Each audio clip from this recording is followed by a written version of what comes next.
4 PM news network में दोस्तों आपका स्वागत है। मैं हूं आपके साथ राशिद ज़हीर। खबर देख लीजिए, बड़ी इंपॉर्टेंट। अरविंद केजरीवाल को कोर्ट से बड़ा झटका। अब तो झटके ही लगेंगे भाई। 5 साल पुराने मामले में FIR दर्ज करने का आदेश। खबर सुन लीजिए, उसके बाद मैं अपना बखान दूंगा। दिल्ली की राउत लिखा है, राउज एवेन्यू कोर्ट ने 2019 में द्वारका में बड़े होर्डिंग लगाकर कथित तौर पर सार्वजनिक धन का दुरुपयोग करने के लिए मुख्यमंत्री अरविंद केजरीवाल और अन्य के खिलाफ FIR दर्ज करने की मांग करने वाली याचिका पर फैसला सुनाते हुए FIR दर्ज करने का आदेश दिया है।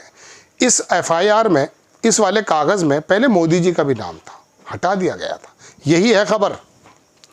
खबर यह है कि दिल्ली की राउज एवेन्यू कोर्ट ने पूर्व CM अरविंद केजरीवाल को झटका देते हुए होर्डिंग लगाने के लिए, होर्डिंग लगा दिया था इन्हें, ये भी बड़ा पैसा खर्च कर रहे थे, कथित तौर पर पब्लिक मनी के दुरुपयोग के मामले में FIR दर्ज करने के आदेश दे दिए हैं। बताया जा रहा है कि होली के बाद केजरीवाल और अन्य के खिलाफ FIR दर्ज की जाएगी।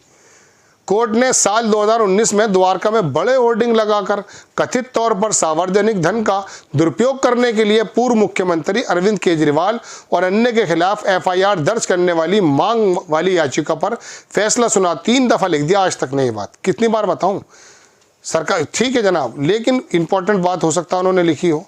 कोर्ट ने बता दिया 156 CRPC के तहत याचिका मंजूर की जाती है और FIR 18 मार्च को SHO को अनुपालन रिपोर्ट दाखिल खारिज करने का निर्देश किया।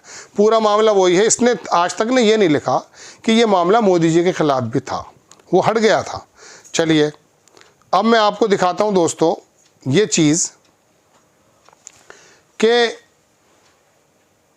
इसके अंदर ये वाला जो मामला केजरीवाल पर है, मैंने कई स्क्रीनशॉट लिए थे, वो देख लेता हूँ कि मोदी जी ने भी कितना पैसा खर्च कर रखा है।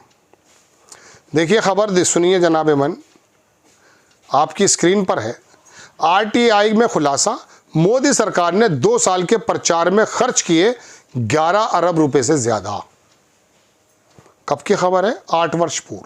अल जजीरा की खबर आपको अगर देखनी हो तो पता चल जाएगा कि जो हमारा सरकारी तंत्र CVC, उसने गूगल ऐड के लिए लाखों करोड़ों रुपया खर्च कर दिया मोदी जी के नारों पर। अल जजीरा ने छापी थी रिपोर्ट, आप देख सकते हैं। एक BBC की खबर देख लीजिए, विज्ञापन देने में मामले में नंबर 1 है BJP। ये दोस्तों BJP का अगर मैं आपको तमाम का तमाम ये खोल दूं आपके सामने तो आपको पता चलेगा। अभी खर्च आया था पिछले दिनों, मोदी जी जो घूमने गए थे उसमें बाकायदा जितना पैसा खर्च हुआ है उसकी रिपोर्ट मैंने बनाई थी, देख सकते हैं आप। और दोस्तों अभी शेर देखने भी गए थे, वहाँ भी खर्च आया। पिछले दिनों तो मैंने कर्नाटक में खबर पढ़ी कि मोदी जी वहाँ गए थे, वो जो होटल वाले थे जहाँ मोदी जी रुके थे, उसने नोटिस दे दिया था BJP को, सरकार को या BJP को, कि साहब हमारे यहाँ रुके थे और इतना पैसे का बिल चढ़ा हुआ, बिल ही नहीं दिया। होता यूँ है, मैं आपको एक अजीबोगरीब बात बिना किसी सबूत के लेकर चलना चाहता हूँ कि जब राजनीतिक पार्टियां अपने प्रोग्राम को करती हैं तो ये तो पता चल चुका कौन कौन से उद्योगपति कितना कितना पैसा देते हैं और बाद में वो सूद के तरीके से कितना लेते हैं। केजरीवाल ने तो होर्डिंग लगा दिया, जेल भेज दीजिए आप। लेकिन इसी याचिका में, इसी याचिकाकर्ता के बातों में मोदी जी का भी नाम था, उसको क्यों हटा दिया गया? बताइए, उसको क्यों हटा दिया गया? आप अगर केजरीवाल को खिलाफ याचिका कर रहे हैं तो प्रधानमंत्री जी से भी पूछगछ होनी चाहिए। अगर संविधान इजाज़त देता है तो आप एक पूर्व चीफ मिनिस्टर को जेल भेजने की या होर्डिंग पर जुर्माना लगाने की बात कर रहे हैं, तो प्रधानमंत्री जी ने, जो उनकी पार्टी ने लाखों करोड़ रुपया अपने चुनाव में खर्च किया और दुनिया के तमाम अखबारात ने लिखा कि सरकारी विभाग भी इसमें मुलव्विस है कि मोदी जी के नारे, मोदी जी के कपड़े, मोदी जी का तमाम PR, उसमें क्या क्या खर्च होता है। इतना सारा पैसा खर्च होता है दोस्तों। केजरीवाल भी बहुत कर रहे थे।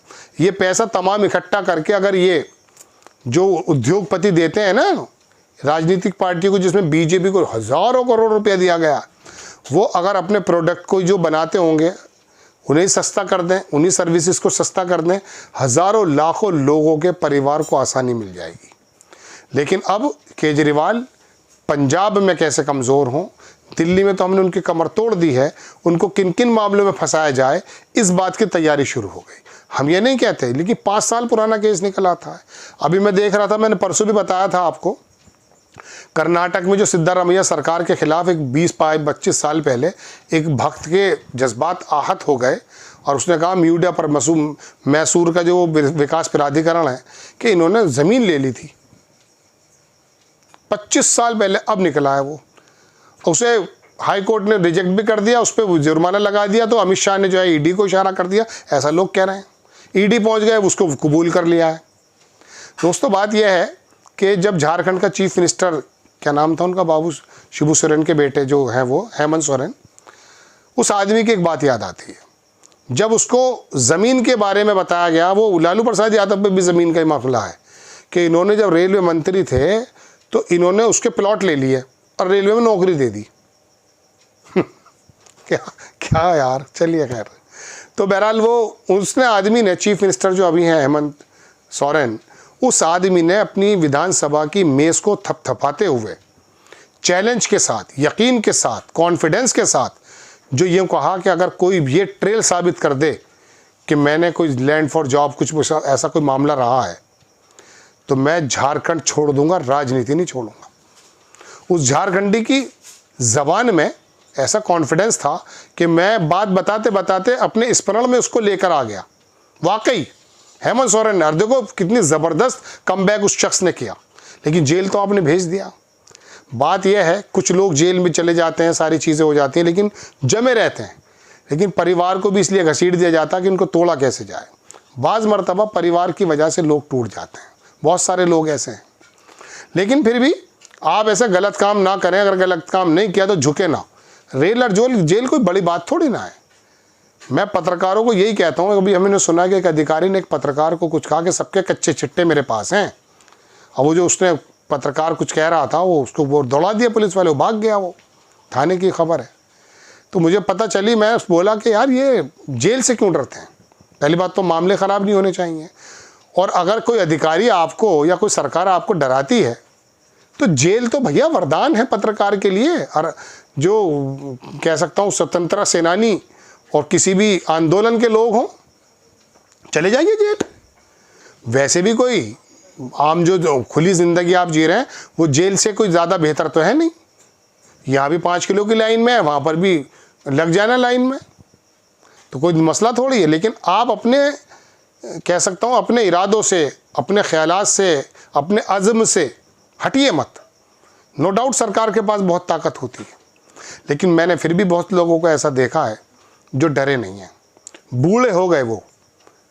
एक ये बात याद आ जाती है, बस मुझे वो बता देता हूँ। ये नगर निगम के जो चुनाव होते हैं, हमारा एक मित्र किसी ज़माने में इलेक्शन लड़ा, तो वहाँ हम, ये 20-25 साल पुरानी बात है, हम भी उसको इलेक्शन लड़ा रहे थे, खड़े थे। तो हुआ यूँ कि वहाँ पुलिस वालों ने कुछ डंडा पटकारना शुरू कर दिया, सब भाग गए, तो हम भी साइड में हो गए। तो जो उसके फादर थे वो स्वतंत्रता सेनानी थे, तो उन्हें पता चला कि ऐसे ऐसे पुलिस ने किया, लोग चले गए। तो उन्होंने कहा कि भाई हमें आप बताते, हम वहाँ खड़े होते। तो मैंने ये कह दिया, मैं कहा बाबा जी आप, वहाँ पर बड़ा माहौल ख़राब था, वहाँ जो है डंडे पटकार रही थी पुलिस। तो उनके अंदर, यकीन मानिए, वो वाली जज्बा जो उस ज़माने में होगा, बोले अरे कौन कह देता मुझे कुछ। मैंने कहा यार ये मिट्टी के लोग कुछ और थे, आज दरअसल कुछ और मिट्टी के लोग हैं, एक ही ठोकर में सब कदमों पे आ जाते हैं। राड़ ये है। आपको खबर कैसी लगी अपनी? मैं हंसा इसलिए कि मेरे मुंह से निकला लास्ट में राड़ ये है। आपको खबर कैसी लगी? अपनी राय कमेंट्स बॉक्स में ज़रूर दीजिए। चैनल को सब्सक्राइब कीजिए, शेयर कीजिए। नेक्स्ट टाइम मैं किसी खबर के साथ हाजिर होता हूँ। जय हिंद।